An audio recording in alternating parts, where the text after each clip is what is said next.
Welcome back to Talk Tickers. Good to be here. It is Friday, February 27, 2026. I am your host, and as always, I am joined by our resident expert to break down the earnings calls that actually matter for you. And we have a really fascinating one today. We do. Today, we are looking at a company that feels like it has been in a state of, well, transition for longer than some of our listeners have even been investing. Yeah, that is definitely true. We are turning our eyes east today to one of the original giants of the Chinese internet. We are doing a deep dive into Baidu, ticker symbol BIDU. Right, Baidu. They just reported their fourth quarter and full fiscal year 2025 earnings. And if you have been following the ticket today, you know it was a rough session. Rough is a polite way to put it, honestly. I was watching the tape this morning, and the stock took an immediate nosedive right out of the gate. Yeah, it was ugly. It closed down roughly 5.65%, trading right around $125 a share. And usually when I see a legacy tech giant drop nearly 6% after an earnings print, I just assume they missed. Sure, that's the logical conclusion. Right. I assume they came out and said, sorry, everyone, we lost money. The dog ate our homework. The macro environment is terrible. But that is not what happened here at all. No. I am looking at the release right here on my desk. They beat. They absolutely beat. They beat on revenue. They beat on earnings per share, and significantly, too. So we have a beat on the top line, a beat on the bottom line, and the market decides to just punish them. What is going on here? It is a classic case of what I call the two-speed business problem. And honestly, looking at these numbers, this is the most extreme example of it I have seen in the last 5 years. Two-speed business. Break that down for us. You have to understand that Baidu right now is basically two completely different companies stitched together under one ticker. On one side, you have the old drag. The legacy search advertising. Exactly. That is a legacy search business. It is massive. It's traditionally very profitable, but it is tied directly to the Chinese macro economy, which is, let's just say, challenging right now. Right. The real estate hangover, the general consumption slump. We know that story well. Right. But then you have the other side, the new core. This is the AI business, the cloud infrastructure, the proprietary chips, the robotaxis, and this side is sprinting. Sprinting. I mean, it is moving at a velocity that we rarely see in companies of this sheer size. So the market is looking at the old drag and just completely ignoring the sprint. They aren't ignoring it, but they are heavily discounting it. They're looking at the cash cow, which is search ads, and seeing that the milk is drying up. And they are scared that the new calf, the AI business, just isn't big enough to feed the farm yet. But based on the source material for our deep dive today, we are going to argue that the market might be missing the forest for the trees here. Absolutely, because there were some crucial details buried in this report, specifically regarding a spinoff and a massive global expansion that suggests the new core is actually ready to take over the whole operation. The spinoff news is the headline that really should have been on the front page, and somehow it just got buried under the ad revenue miss. Yeah, the proposed separate listing of Kunloon, their chip unit. That is huge, and we are going to get into why that changes the valuation math entirely for you as an investor. We also need to talk about why Baidu robotaxis are suddenly launching in London, of all places. That one really caught me off guard. Me too. I mean, London traffic is an absolute nightmare. If an AI can drive there, it can drive anywhere. And finally, we have to discuss the capital allocation, a $5 billion buyback and a first ever dividend. We need to figure out if that is a sign of ultimate confidence or just desperation to hold on to shareholders. It's probably a little bit of both. Let's get into the numbers first. Give us the results snapshot. Walk us through the P&L for Q4 2025. What actually hit the tape? So the headline numbers were genuinely solid. Revenue came in at 32.74 billion RMB.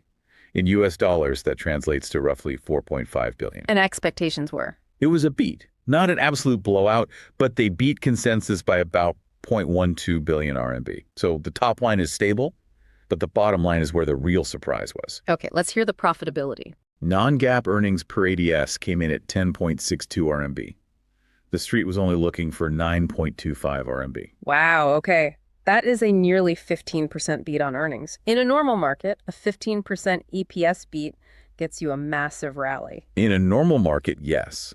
But investors right now are looking at the quality of that beat. Meaning, how did they actually get there? Exactly. Did they grow their way to profit or did they cut their way to profit? And the answer here is largely cost discipline and a mix shift. because if you look at the core advertising revenue, what Baidu calls online marketing, it is actually down about 4% year over year. And that 4% drop is the anchor dragging the stock down today. That is the anchor. Look, for 20 years, Baidu was effectively Google China. You search for something, you see a sponsored link, they make money. That business is shrinking. And it is shrinking mostly because the Chinese consumer is just exceptionally cautious right now. Right. If property developers aren't selling apartments, they are bidding on search keywords. If auto manufacturers are seeing soft domestic demand, they lower their ad spend. Baidu's ad revenue is basically a proxy for Chinese GDP growth. So as long as the macro environment in China is soft, Baidu's ad business is going to be soft. That seems like a very straightforward bear case. It is. And this is the major pivot of this deep dive. While the old core is shrinking, the new core is exploding. Management dropped a metric on this call that I think is the single most important number in the entire report. Lay it on us. They said AI-powered business revenue exceeded 11 billion RMB in Q4. Wait, hold on. 11 billion RMB out of the 32 billion total. Do the math. That's roughly a third of the whole company. Even more impressive if you look at just their general business segment. AI now accounts for 43% of Baidu's general business revenue. 43%. Nearly half. That feels like a massive tipping point. We have been hearing that AI is the future from Rob and Lai for 3-4 years now.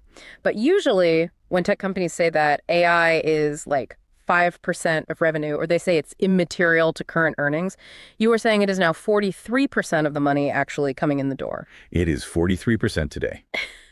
The crossover point where AI officially becomes bigger than the legacy ads is probably going to happen later in 2026 or early 2027. We are literally watching a search engine turn into an AI industrial complex in real time. Okay, so let's unpack that AI industrial complex concept, because I think when a lot of you listening hear AI revenue, you instantly just think it's people paying for premium chatbots. But it is so much deeper than that. Which brings us to part one of our deep dive, the infrastructure. Right. The new core starts with the cloud. Management was explicit about this. They stated that 2025 was the year AI officially became the new core of the portfolio. And the numbers completely back that up.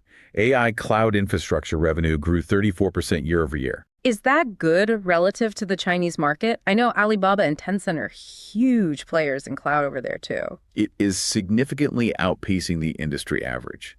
Most of the Chinese cloud market is growing in the single digits or maybe low teens right now because enterprise spending is so incredibly tight.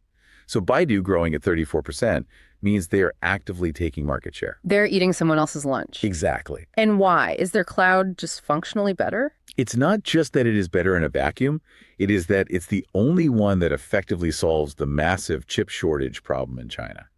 And this brings us to the most critical piece of technical strategy they discussed on the call, the Kunloon chip spinoff. Okay, let's pause on this, because to the average retail investor, a spinoff just sounds like boring corporate shuffling. Why is splitting off the chip unit such a game changer? It is a pure valuation arbitrage play. Think about it. Right now, the Kunloon chip unit is buried deep inside Baidu's financials. Baidu as a whole trades at a very depressed multiple, like 8 or 9 times forward earnings, because the market thinks it's a dying search engine. But Kunloon is a specialized semiconductor company. It designs proprietary AI chips that are being used to train massive language models. What does a pure-play AI chip company trade at in this current market environment? I mean, you look at NVIDIA, you look at AMD, you are talking 30, 40, maybe 50 times earnings easily. Exactly. So by spinning it off and listing it separately, Baidu is trying to unlock all of that trapped value. They are basically saying to the market, hey, you are valuing this incredible hardware asset at zero because it is stuck inside a conglomerate structure. But if we put it on the market all by itself, it's a unicorn. It is very smart financial engineering. But let's talk about the actual tech, because you can spin off a lemonade stand, but if the lemonade is bad, nobody's going to buy the stock. Are these Kunloon chips actually any good? We know they cannot get the high-end NVIDIA chips, the H100s, or the new Blackwells because of U.S. export restrictions. Is Kunloon a viable replacement for those? It is increasingly becoming one. But Baidu's strategy isn't just to make a single chip that goes toe-to-toe with NVIDIA's best. That is incredibly difficult. Their strategy relies on something they call heterogeneous computing. Which sounds like a serious mouthful. Translate that into plain English for us. Okay. Imagine you are a head chef at a restaurant. Ideally, you want to cook a massive banquet using only the absolute finest cuts of steak that is the top-tier NVIDIA chip. But the premium butcher is closed to you. You can't get the steak. but you have some chicken, you have some pork, and maybe you have a little bit of leftover older steak in the freezer from last year. Okay, I am tracking with the kitchen metaphor. Heterogeneous computing is the advanced software layer that lets you cook a perfect, cohesive meal using all those different ingredients at the exact same time. Baidu's cloud allows an enterprise customer to take a cluster of older NVIDIA chips they managed to hoard, mix them with brand new Kunloon chips, maybe mix in some other domestic Chinese chips, and have them all work seamlessly together as one unified supercomputer. That is the secret sauce right there, because the problem in the Chinese tech sector right now isn't just that they don't have enough chips, it is that they have a highly fragmented mess of different brands and generations of chips. Precisely. And Baidu is currently the only major player offering a mature, battle-tested software stack that unifies that hardware hodgepodge. That is exactly why they are seeing this crazy 143% growth in subscription-based revenue, specifically for AI accelerator infrastructure. 143%. Yes. If you are a massive Chinese bank or a state-owned energy grid or a telecom, and you need to train a massive AI model, you pretty much have to go to Baidu right now because they are the only ones who can make your random collection of hardware actually talk to each other. So they are building a walled garden, but the wall is made entirely out of compatibility. Yes. And once you build your entire enterprise AI stack on that heterogeneous infrastructure, the switching costs become astronomically high. You are locked in. It creates a massive moat against both domestic competitors and U.S. export restrictions. That is the basement level. That is the plumbing of the new core.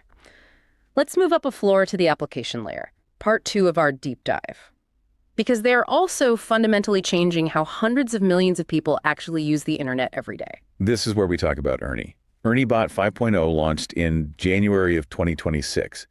But the metric that really matters here is usage.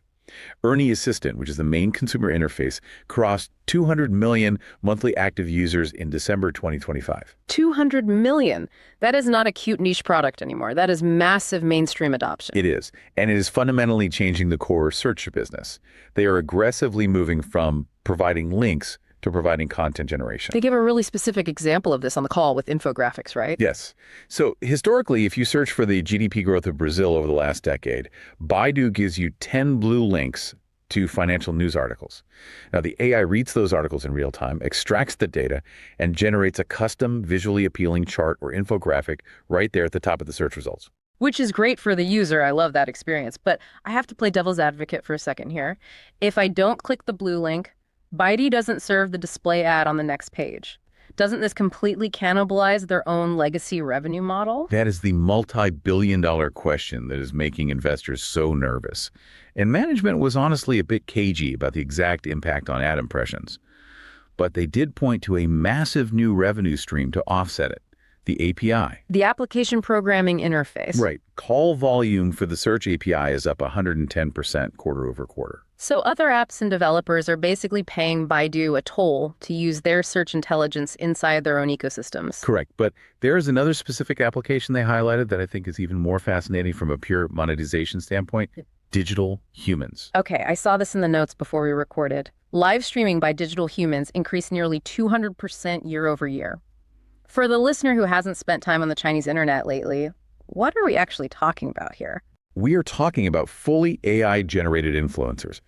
You go onto a major e-commerce app like JD.com or Douyin, which is the Chinese version of TikTok, and you see a live stream of a very attractive person aggressively selling products.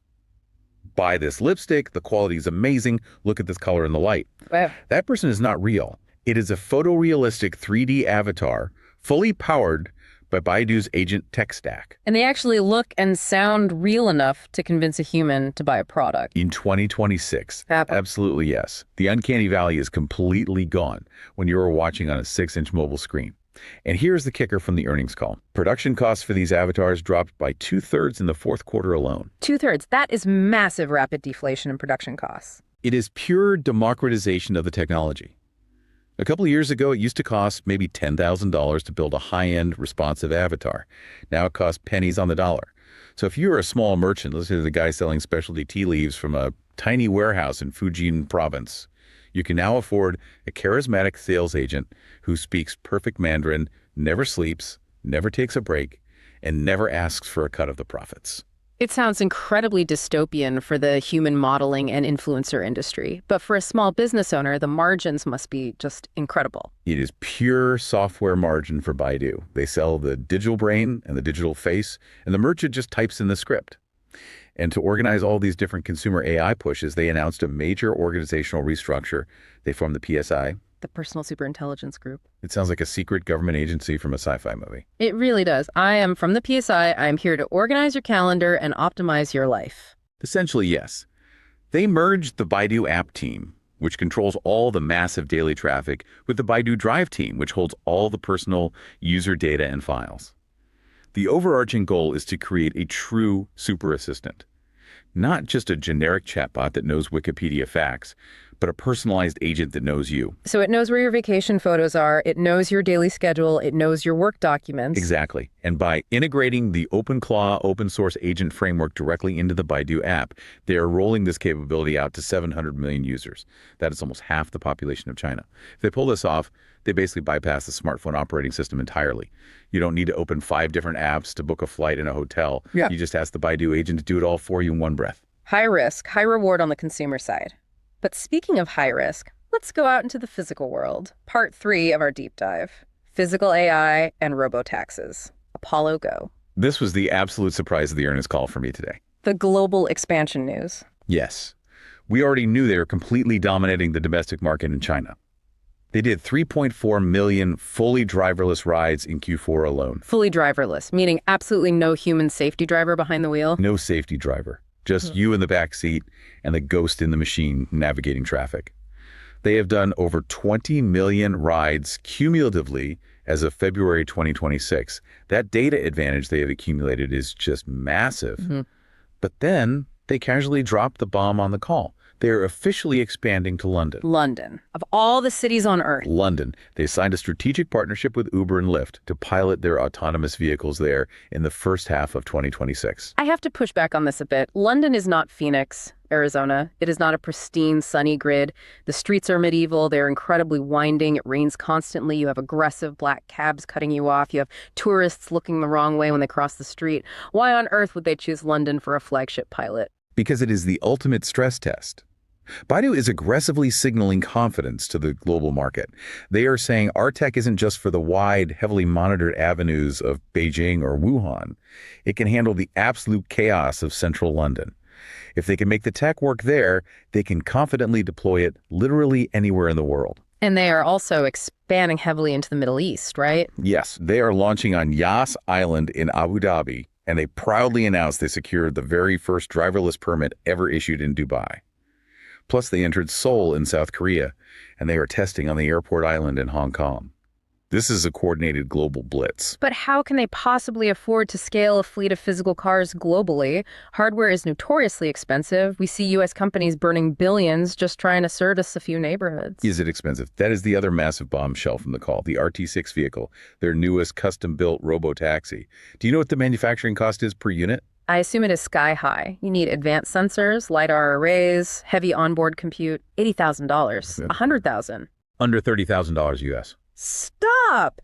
Under $30,000. That is literally cheaper than a base model Toyota Camry at a dealership today. How is that physically possible? It is the ultimate Chinese supply chain advantage.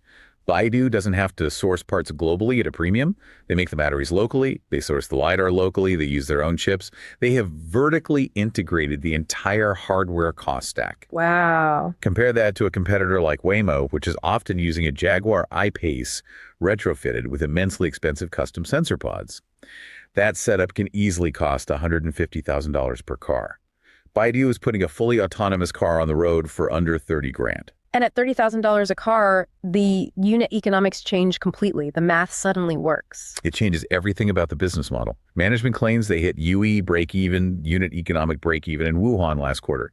That means the revenue generated from the passenger rides completely covers the depreciation of the car and the daily operations. They're actually making a profit on the service. If that is true, and they are profitable on a per-ride basis, they can afford to just flood the streets of these new global cities. That is exactly the strategy. Partner with Uber and Lyft to tap into existing rider demand, provide the dirt-cheap hardware to supply the rides, and take a massive cut of the profit.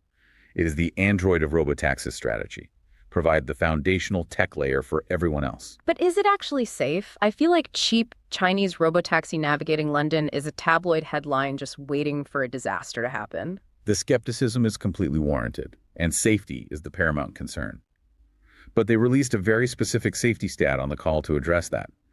1 airbag deployment accident every 12 million kilometers driven. 1 deployment every 12 million kilometers. That is exponentially better than the average human driver.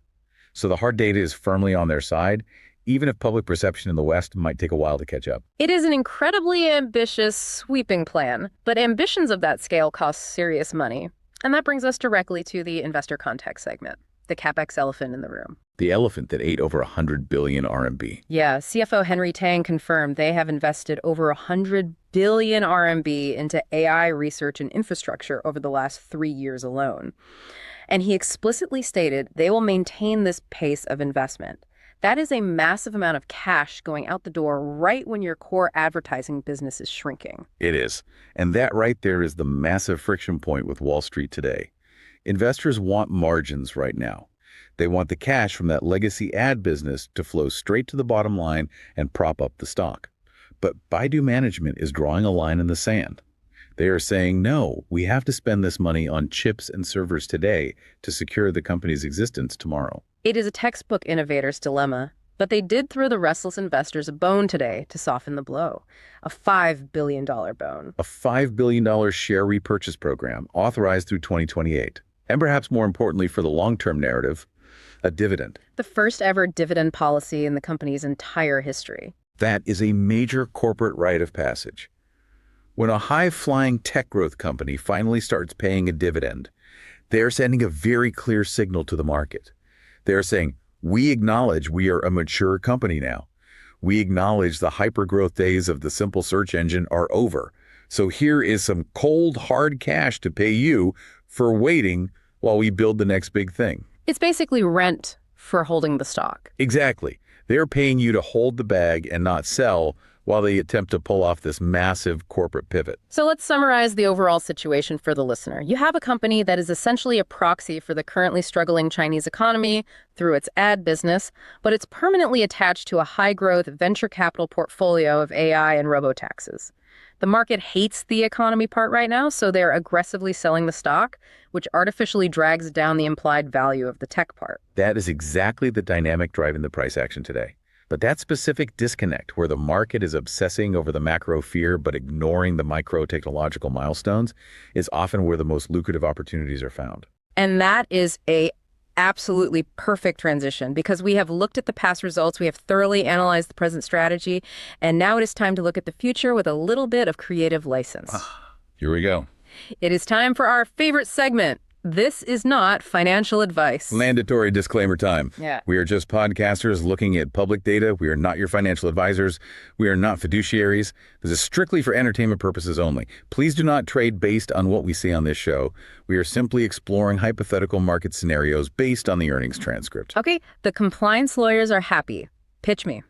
You are a cutthroat hedge fund analyst. You see Baidu trading down $125 today. You see the buried Kunloon spin-off news. You see the shocking London robotaxi expansion. What is the outrageous trade setup here? I am calling this the sum of the parts spin-off arbitrage. Very fancy title. Break down the mechanics for us. The setup is simple. Baidu is currently trading at a historically depressed multiple.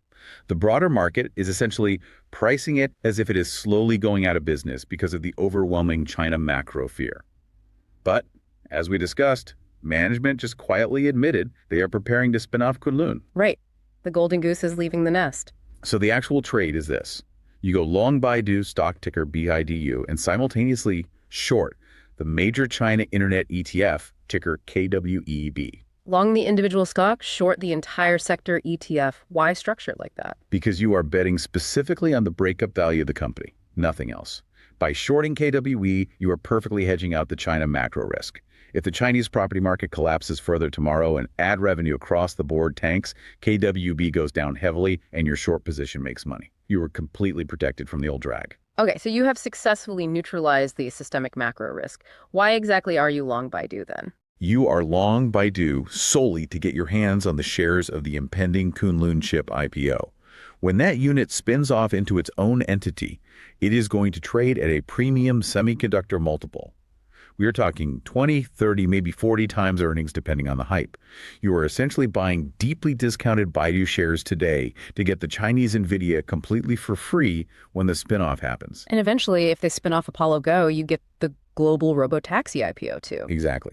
You are acquiring a premier venture capital portfolio of China's absolute best AI assets for near zero premium, and it is all being bankrolled by the massive, albeit declining, cash flow of the legacy search engine. And the kicker to this whole strategy. The kicker is the new dividend and the massive buyback program. That $5 billion buyback and the dividend yield provide a hard floor for the Baidu stock price while you wait. Management is literally paying you cash every quarter to just sit there and wait for the spinoff paperwork to clear the regulators. It is an arbitrage on investor patience. You strip out all the terrifying macro noise with the short, you collect the dividend checks, and you just wait for the massive value unlock of the hardware and autonomous spinoffs. It is definitely outrageous. It is mechanically complicated, but the underlying math is incredibly compelling if you believe the tech is real. Well, there you have it. A legacy internet giant desperately trying to swap its engines in midair, a robo-taxi invasion of the streets of London, and a highly complex trade idea that hedges out the end of the global economy. Just another standard Friday in the tech markets. Exactly. That is all the time we have for this deep dive into Baidu's transition. We hope this helped you cut through the noise of today's massive sell-off. If you found this analysis valuable, please take a second to leave us a rating and review. It really does help us out. And hey, if you happen to see a Baidu robotaxi navigating a roundabout in London next year, please take a picture and send it to us. We really want to see how the AI handles it. Absolutely. We need visual proof. Thanks so much for listening to Talk Tickers, and we will catch you on the next deep dive.